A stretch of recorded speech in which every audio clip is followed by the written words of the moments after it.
Serial Kundali Bhagya में finally हमारी प्रीता के अंदर जो जोश और जो आत्मविश्वास आया है, सीरियसली ये देखने के लिए न जाने फैंस कब से तरस रहे थे।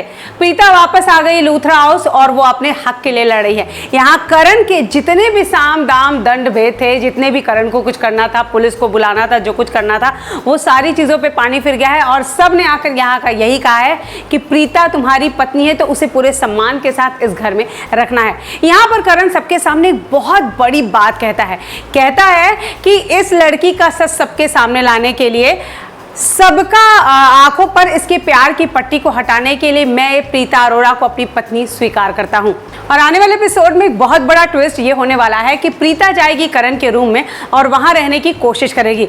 जी हां, यहां पर प्रीता रहेगी, करण को ये बात बर्दाश्त नहीं होगी। और सबसे बड़ी बात यह है कि अब प्रीता की जिंदगी का सबसे बड़ा एग्जाम शुरू होगा, क्योंकि करण अब उसे इस घर में बहुत परेशान करेगा।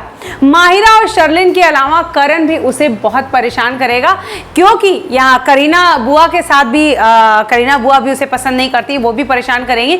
लेकिन अब करण भी उसे परेशान करने की कोशिश करेगा, तरह तरह से टॉर्चर करने की कोशिश करेगा। करण को लगता है कि उसके पापा महेश के साथ जो कुछ हुआ है वो प्रीता की वजह से हुआ है, इस घर में जो कुछ हुआ है वो प्रीता की वजह से हुआ है, उसके भाई ऋषभ को प्रीता ने किडनैप करने की कोशिश की। ये सारे गलतफहमियां करण के दिमाग में हैं, इसीलिए वो प्रीता से नफरत करता है और उससे बदला लेने के लिए वो बहुत सारे हथकंडे अपनाएगा। उसके साथ जबरदस्ती करने की कोशिश करेगा, उसे कई बार परेशान करेगा और पत्नी की तरह उसे पानी ले आओ, ये करो, ऐसे बहुत कुछ चीजें करने को कोशिश करेगा।